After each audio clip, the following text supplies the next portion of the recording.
this series of revision lectures. We already revised the chapter 1, 2, 3 and 6.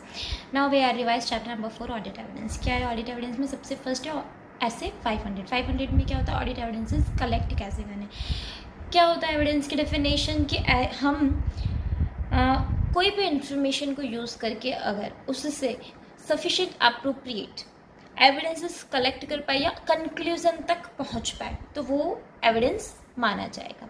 ठीक है, evidences कैसे चाहिए इधर? सफिशिएंट एंड अप्रोप्रिएट ऑडिट में। ठीक है, सफिशिएंट का मतलब क्वांटिटी में बराबर। सफिशिएंसी किन किन फैक्टर्स पे डिपेंड करती है वो साथ में डिस्कस कर लेते हैं।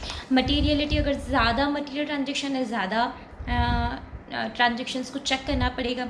Risk of material miss statement ज़्यादा है तो सफिशिएंसी यानी क्वांटिटी ज़्यादा होगी। अगर पॉपुलेशन की कैरेक्टरिस्टिक्स होमोजीनियस नेचर की है यानी एक जैसी है तो कम एविडेंसेस कलेक्ट करेंगे चलेगा, लेकिन हेटेरोजेनियस है तो ज़्यादा एविडेंसेस कलेक्ट करने पड़ेंगे। फिर आ जाता है 1.11 जो पॉइंट है वो भी सफिशिएंसी को लेकर ही है कि selecting the items for testing to obtain audit evidence. 100% examination selected items का करना है जब हमें ऐसा लगता है कि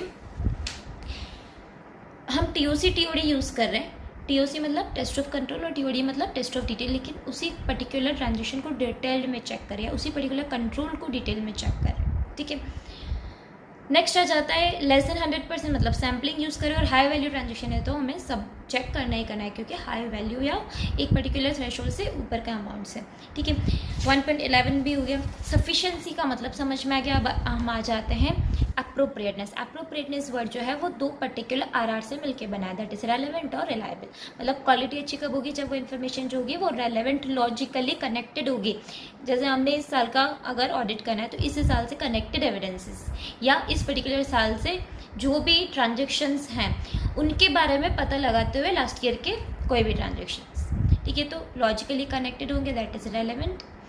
अब हम रेलेवेंसी कब इंक्रीज हो जाती है उसकी एक मेमोरी ट्रिक देखते हैं, वो हो जाती है CD एंड OD। C4 अगर कंट्रोल इफेक्टिव है तो ज़्यादा रिलायबल। अच्छा, रेलेवेंट हो गया था, अब आ जाता है रिलायबल। रिलायबल कब होगा? जब सोर्स डेटा जो होगा वो रिलायबल होगा। सोर्स डेटा रिलायबल कैसे होगा?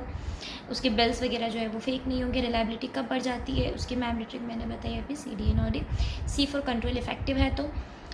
D4 डॉक्यूमेंटेड प्रोसेस है यानी ओरल ट्रांजेक्शन है, कोई बोल रहा है तो बोल के मुकर भी सकता है, लेकिन लिखित है तो हम बोलेंगे ये तो लिखा हुआ था ना डॉक्यूमेंट्री फॉर्म में था, रिटर्न एविडेंस है। ठीक है, CDN इंडिपेंडेंट सोर्स से मिला हुआ ट्रांजेक्शन मतलब अगर कंपनी के एम्प्लॉय को पूछोगे तो वो गड़बड़ बता सकता है, लेकिन आउटसाइड सोर्स से या गूगल से वेबसाइट से कुछ भी ट्रांजेक्शन है तो ज़्यादा रिलायबल होगा। O4 ओरिजिनल डॉक्यूमेंट्स ज़्यादा रिलायबल होंगे रेदर देन फोटोकॉपीज़।